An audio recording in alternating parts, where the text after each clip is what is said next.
Bonjour à tous, cette affaire va faire grand bruit. L'Union européenne, après la Roumanie, va-t-elle annuler une deuxième élection présidentielle et un gros morceau, la Pologne? Parce que le candidat de Bruxelles, l'européiste, a perdu. Et vous allez voir que le Premier ministre européiste Tusk est à la manœuvre.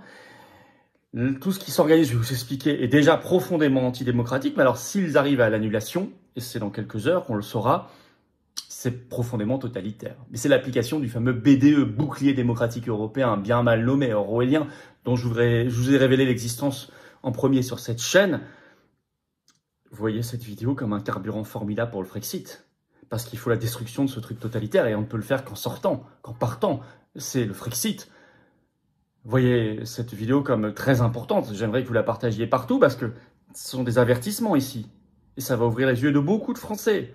Vous pouvez aider à un meilleur partage de la vidéo d'ailleurs en vous abonnant ou réabonnant à cette chaîne YouTube en cliquant sur le petit bouton s'abonner en dessous. C'est un clic gratuit pour vous, c'est tout.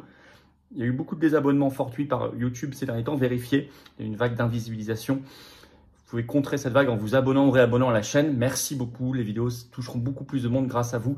Merci d'avance. Ce dimanche, ça y est, 29 juin, c'est la marche nationale. Les Français se lèvent pour la paix. Très grande marche sur un monde fou. Rendez-vous ce dimanche, 29 juin, à Paris, dès 14 h, place du Palais Royal. Le cortège part à 15 h. Il finira place Fontenoy, sous les arbres. Pas d'alerte canicule, ça commence plus tard. Vous pouvez vérifier. Ne vous inquiétez pas là-dessus, il y aura de l'eau en plus. Il fera chaud, c'est l'été. Mais enfin bon, pas de crainte là-dessus. Et le parking, en plus, le dimanche est gratuit à Paris. Pour ceux qui viennent de loin, c'est formidable. Je vous attends très très nombreux. Il y aura un monde fou, il y aura notamment Pierre-Yves Rougiron qui prendra la parole, du cercle Aristote, Romain Bessonnet aussi, géopolitologue, des intervenants de très haute qualité pour se battre pour la paix. Arrêtez d'envoyer des milliards, parce que Macron vient d'en annoncer des nouveaux pour l'Ukraine. Arrêtez les guerres oligarchiques, créer une France sortie de l'OTAN et de l'UE, une France libre pour la paix. C'est ça notre combat. Si nous ne le menons pas, personne ne le mènera à notre place. Venez, faites venir, venez en famille, ça sera sécurisé. Ça va être un très très grand moment. Par ailleurs, vous pouvez vous inscrire pour les Assises de la souveraineté d'Arras le samedi 13 septembre. Par le lien sous la vidéo en description. Ça part très vite, il y a un énorme programme, c'est le plus grand événement souverainiste de France. La rencontre des gens, vous verrez tous les gens sur la journée. Pensez à vous inscrire, parce que c'est que 5 € pour toute la journée, pour toutes les tables rondes, toutes les rencontres, toutes les dédicaces. Mais pensez à le faire maintenant, parce que ça part très très très vite. Et vous trouverez un autre lien pour l'appel à la primaire des souverainistes, donc au rassemblement. Vous pouvez le signer sous la vidéo en description. Je vous attends, patriotes. Voilà. Vous avez le goût de vous battre. Vous sentez que 2025, il se passe des choses extraordinaires et vous avez envie de participer à cela, d'apporter votre pierre à l'édifice en choisissant votre degré d'engagement. Vous êtes libre. Mais venez dans le plus grand mouvement souverainiste et de résistance de France qui s'appelle les Patriotes. Plein d'enthousiasme, plein d'avenir, plein d'espérance, plein de lucidité, mais plein de combativité. Sont les Patriotes. J'ai besoin de vous. Nous sommes un mouvement indépendant qui n'a pas de financement public, qui est attaqué par un système. Et ça, c'est beau. Mais il faut venir le renforcer. Vous pouvez le faire dès maintenant en adhérant ou réadhérant aux Patriotes par le premier lien sous la vidéo en description ou faisant un don au mouvement par le deuxième lien sous la vidéo en description dès maintenant. Don indispensable aussi comme adhésion et adhésion parce que nous n'avons pas de financement public, pas d'aide des banques. Or, nous faisons beaucoup de choses. Je rappelle que toute adhésion, réadhésion et don, en plus pour vous, c'est défiscalisé aux 2/3 de ce que vous mettez. Ça fait baisser massivement, concrètement, vos impôts. Profitez-en. Faites pas ce cadeau au fisc, ni à Bayrou, ni à Macron. Énorme bravo en tout cas aux donateurs et aux réadhérents. Bienvenue du fond du cœur, nouveaux adhérents patriotes. Allez. Après la Roumanie, la Pologne dans le viseur de l'Union européenne. Les recours sont organisés contre cette élection. On pensait que c'était bon. Eh ben non. Un européiste ne lâche jamais le morceau. C'est pour ça qu'il faut que ça disparaisse définitivement, ce truc qui s'appelle l'Union européenne. Je rappelle que le second tour de l'élection présidentielle polonaise avait eu lieu le 1er juin dernier. Le premier tour, c'était le 18 mai.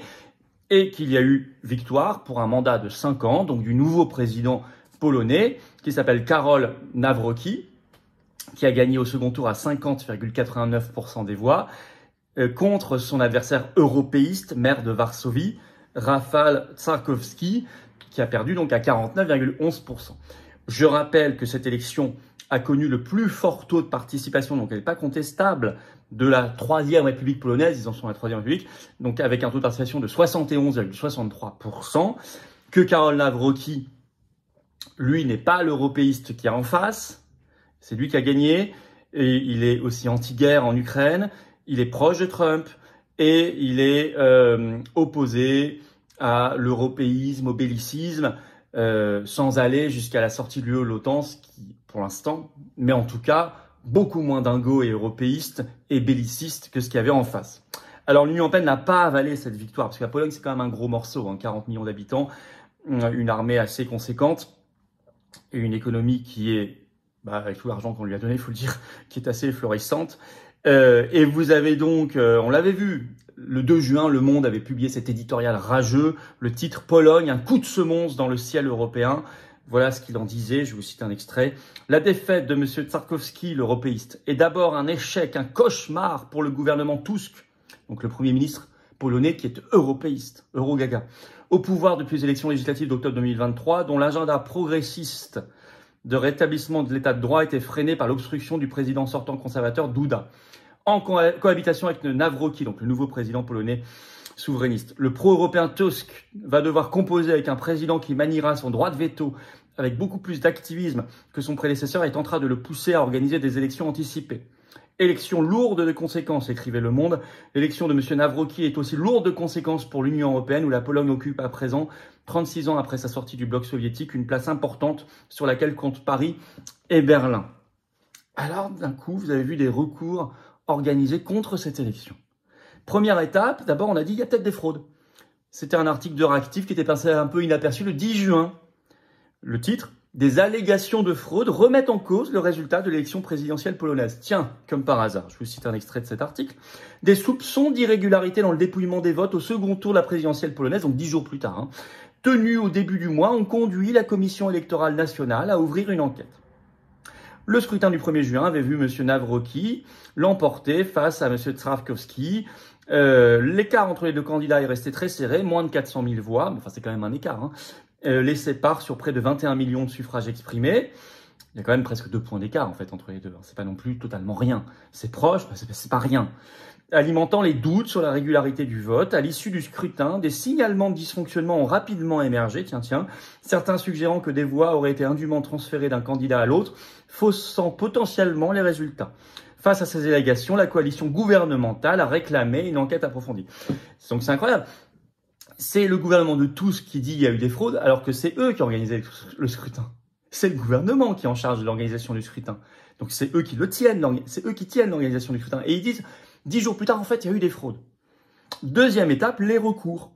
Nouvel article de très récent, ce 26 juin, le titre « Pologne, la Cour suprême se prononcera sur la validité de l'élection de la présidentielle, ce mardi 1er juillet. » Et maintenant, vous allez voir, écoutez bien, comment Euractiv parle de cette affaire. Je lis juste le petit chapeau de l'article.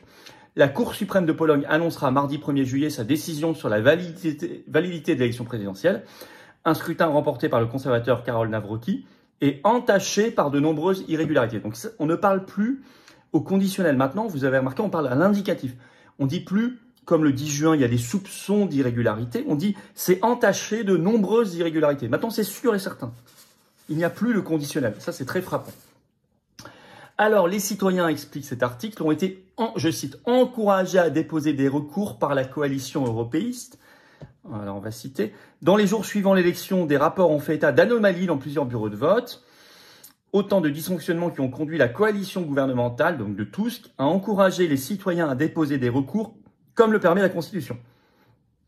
C'est la coalition au pouvoir qui a encouragé les citoyens, je cite, à déposer des recours électoraux pour lesquels ils disposaient d'un délai de 2 semaines après l'annonce des résultats. En vertu de la Constitution, tout citoyen peut déposer un tel recours. Les responsables politiques de la coalition au pouvoir réclament un recomptage complet, alors qu'encore une fois, c'est eux qui l'ont organisé. Tandis que le PIS, donc le parti du gagnant, estime qu'il n'y a aucune justification pour cela. La Cour suprême est tenue d'examiner les plaintes, de se prononcer sur la validité de l'élection au plus tard 1 mois après la proclamation des résultats, d'où la date du 1er juillet. Ils ont au total reçu, donc c'est totalement organisé, 56 000 plaintes. C'est la RTBF, média belge, qui en parle ce 26 juin. Le titre « Élection présidentielle en Pologne ». La Cour suprême reçoit 56 000 plaintes concernant le scrutin présidentiel. Avec cet aveu, toutes les plaintes ont été calquées sur un modèle. Tiens, je vous cite un extrait de cet article. Hier, il y avait environ 56 000 plaintes, a dit la présidente de la Cour suprême, Malgorzata Manowska. La Cour suprême a jusqu'au 2 juillet pour valider les résultats. Elle a déclaré qu'elle adopterait une résolution à ce sujet la semaine prochaine. Les élections polonaises donnent généralement lieu à des plaintes, mais pas à une telle échelle, écrit la RTBF. Il n'est pas certain qu'elle fasse la différence sur le résultat. On verra. Et là, je cite la présidente de la Cour suprême polonaise, donc Małgorzata Manowska, a ajouté que la grande majorité des plaintes électorales étaient presque identiques, basées sur des modèles publiés par les alliés de M. Trzaskowski, celui qui a perdu. C'est quand même un aveu. Alors, tout ce qui était à la manœuvre, il était derrière ces recours. Il est derrière ces recours. Le Premier ministre européiste. Je vous cite un article du Point qui l'affirme ce 21 juin. Je vous cite un extrait. Face à cette montée en pression, Donald Tusk passe à l'offensive sur les réseaux sociaux. Dans un tweet provocateur, écrit Le Point, posté le 21 juin, il interpelle directement ses adversaires. Messieurs Duda, Nawrocki, Kaczynski, n'êtes-vous pas tout simplement humainement curieux de connaître les vrais résultats du vote? Comme on le sait, les honnêtes gens n'ont rien à craindre. La veille, dans un autre tweet, il invoquait la Constitution. L'électeur a le droit de déposer une plainte. Il est du devoir de la Cour d'examiner chaque plainte, point final. Donc il avoue qu'il est derrière. Et il parle tout de suite du vrai résultat, comme s'il était au courant. Et en plus, il a outrepassé ses fonctions, puisqu'il y a eu des révélations sorties dans Euractiv ce 17 juin, le titre des enregistrements de Donald Tusk lorsqu'il était président du Conseil européen font débat en Pologne. Je cite ce qui est écrit dans cet article. Des enregistrements audio confidentiels publiés par des médias proches du parti PIS révéleraient que Donald Tusk serait resté activement impliqué dans les affaires politiques polonaises alors qu'il était président du Conseil européen, un poste censé garantir une stricte neutralité. Ce sont les chaînes de télévision donc Polsk 24 et TV Republika qui ont diffusé des extraits de 2 conversations téléphoniques, de tout ce qui le montre. Donc et là, quand vous êtes président du Conseil européen, vous êtes directement en lien avec Ursula von der Leyen, les institutions européennes, Macron, tout ça. Donc on est sur un truc qui ressemble beaucoup au modèle roumain, ce qui s'est passé en Roumanie. Avec d'abord annulation du scrutin en décembre dernier, 2 jours avant le second tour, où Georgescu devait gagner, et puis ensuite interdiction à Georgescu de se présenter, puis second tour bizarre où Simeon perd, alors qu'il était largement en tête au premier tour. Voilà, avec beaucoup d'ingérence. Mêmes acteurs, mêmes protagonistes, on verra ça le 1er juillet, mais déjà la tentative de ce qui est en train de se passer est déjà très antidémocratique, ça prouve vraiment que l'Union européenne est antidémocratique. Si vraiment il y a annulation le 1er juillet, on est dans une Union européenne totalitaire. Application du BDE, bouclier démocratique européen orwellien. Il faut détruire ce machin totalitaire. Et pour cela, nous en libérer par le Frexit, la sortie de la France de l'Union européenne. Merci vraiment de massivement partager cette vidéo, elle est vraiment une alarme. Elle est en même temps un moyen d'ouvrir les yeux, de réveiller les gens, de les secouer, c'est très très positif, ça c'est très important. Merci donc de la partager, pour ça de vous abonner à cette chaîne YouTube par un petit clic gratuit sur s'abonner, vous contrez l'invisibilisation et les désabonnements forcés en vous abonnant à cette chaîne. Les vidéos circuleront mieux, merci d'avance. Soyez là, une très grande manif nationale ce dimanche 29 juin, rendez-vous à 14 h, place du Palais Royal à Paris pour un départ du cortège à 15 h. Pas de canicule encore, c'est plus tard. Et parking gratuit le dimanche à Paris et un monde fou qui est attendu. Soyez là pour la paix, et qu'on arrête de se ruiner aussi dans ces guerres de l'oligarchie. Je vous attends très nombreux. Et vous le serez parce qu'on a des signaux en ce sens très positifs. Inscrivez-vous pour les assises de la souveraineté de la race le 13 septembre par le lien sous la vidéo en description. Ne tardez plus. Je vous attends, patriotes. Je vous attends pour la paix, la liberté, la souveraineté, l'avenir de la France libre, l'espérance pour toutes les générations.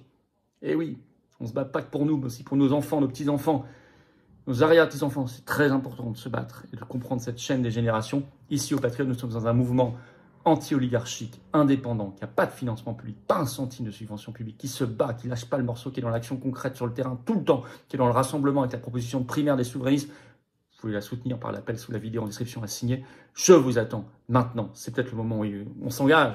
Vous choisissez votre degré d'engagement, vous y allez. Vous pouvez adhérer ou réadhérer aux Patriotes dès maintenant. Vous êtes bien accueillis par le premier lien sous la vidéo en description. Ce lien est également commenté avec une petite fiche sur l'écran maintenant et dans quelques secondes un lien sur l'écran.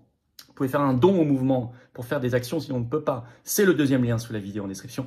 Et ces liens sont également sur les-patriotes.fr, notre site. Et tout ça fait baisser vos impôts. Il y a 2 tiers de défiscalisation sur chaque adhésion, réadhésion, don pour vous.